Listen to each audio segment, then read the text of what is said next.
Next, we're in Kenya to meet Zachariah Muta, who for the last 6 years has been looking after an extremely important elderly rhino.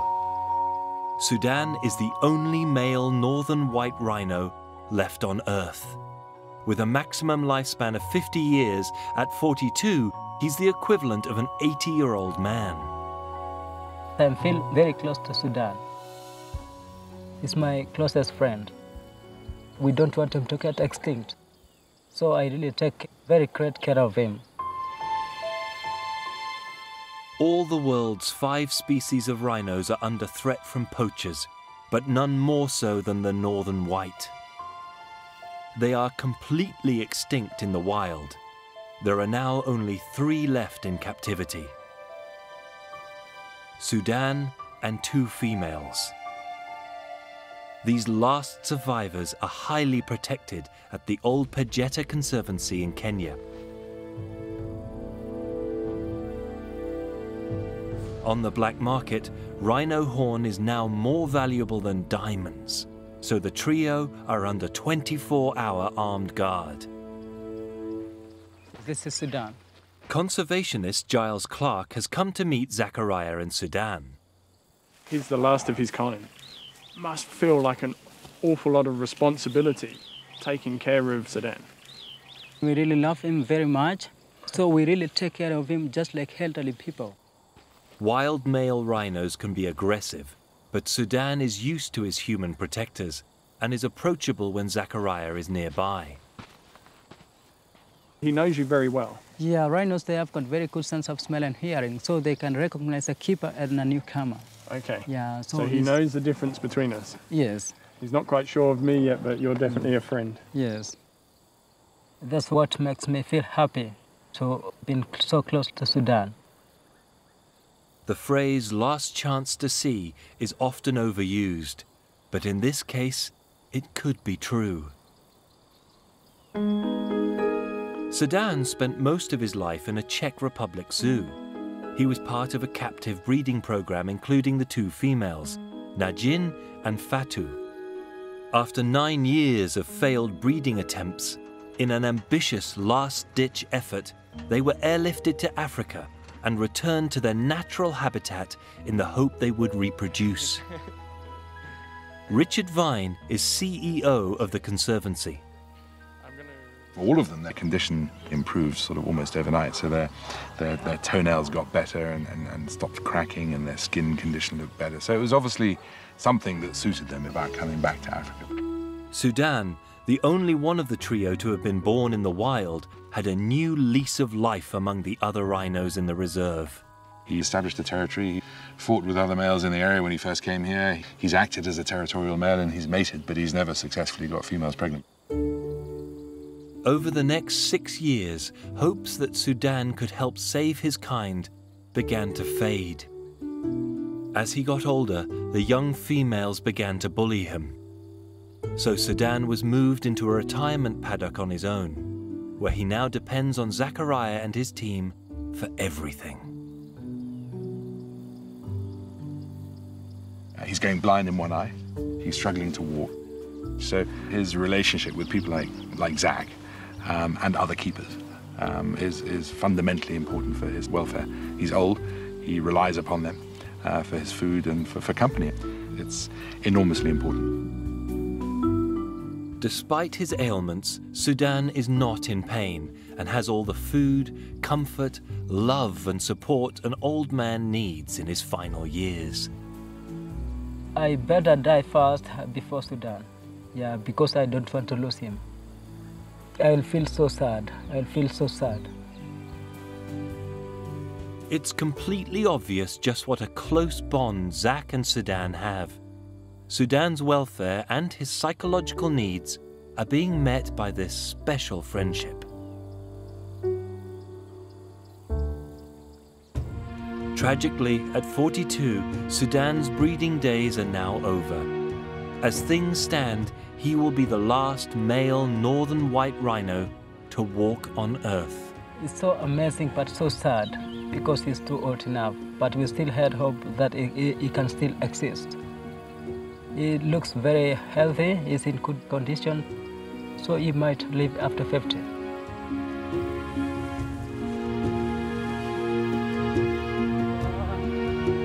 However long Sudan has left, it's obvious that this gentle giant could not be more loved. He's a good boy.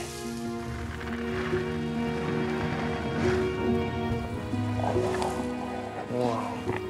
Look at the size of that mouth. It's amazing to be this close. Such a handsome boy. I've got no idea just how significant you are. However, there is a glimmer of hope. These rhinos are the focus of pioneering scientific endeavor, which has been used successfully with a giant panda. Existing frozen northern white rhino sperm could still be used to save the species.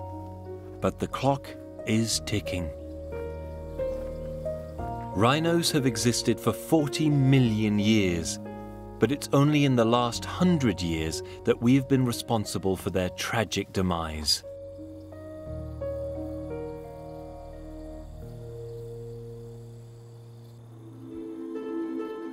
"2,000 miles away, in a secret location in South Africa, there is some encouraging news about our relationship with the southern white rhino. This is Ike. He was left for dead after poachers attacked him and removed his horn. Vet Gerard Steenkamp was first on the scene. It's quite obvious that he was a fighter. He wanted to live. And just like in humans, I think that makes a huge difference. If you have a patient that is willing to fight. Since then, Gerard and his team of vets have struck up a remarkable relationship with Ike. The biggest challenge was making sure Ike's wound did not get infected and healed as soon as possible. So they needed a really heavy-duty dressing that would stay on the end of a rhino's face. 8 days ago, Gerard sedated Ike and attached a state-of-the-art fiberglass dressing to his wound. Biologist Patrick Aye has joined Ranger Steve Dell to try and get a close look at the patient. He's a wild animal, so they have to be careful.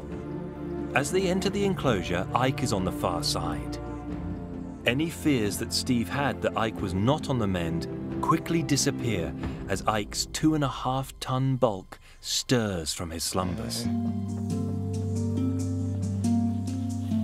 We are going to have to go out. Steve is concerned about their safety, and they make a rapid exit to the other side of the fence. Ike certainly seems to have recovered well. It's okay, you coming to say hello, my boy? There's a good boy. Easy, my boy. Look how magnificent he is. He's huge. He's coming, he's coming. They get a good look at Gerard's handiwork. That's it. I can see it's fraying a little bit, but it's still on, which is a good sign. The longer it stays on, the better, I'm sure, in terms of the healing process. He is going to be a survivor, for sure. The dedication of Gerard and his team has paid off. But tragically, Ike is unlikely to be their last patient. The rhino poaching crisis has reached a tipping point. Now, for the first time, more rhinos are being killed than are being born.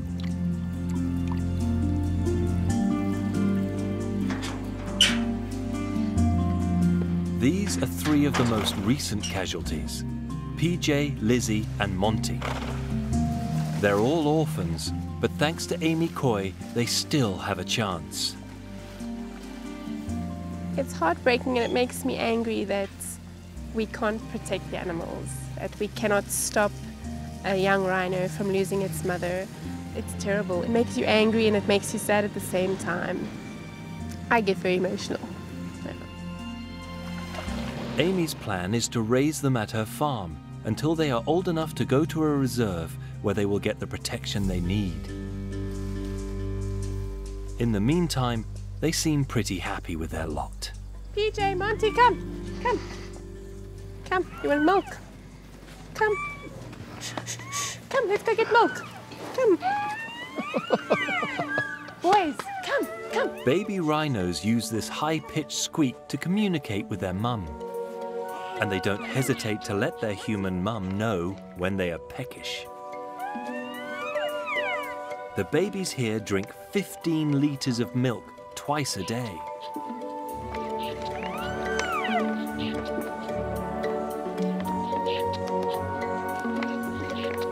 Patrick's feeding 4-month-old Lizzie. And do I have to squeeze it as she's suckling? No, she'll suck. She'll suck it all up. by herself, yeah. Wow. You are a hungry girl, aren't you?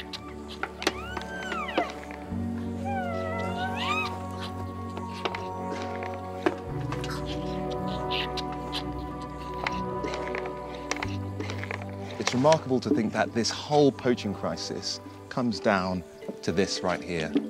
The rhino horn is made out of keratin, the same material that horses' hooves are made out of, and even our fingernails. So really, it is worthless.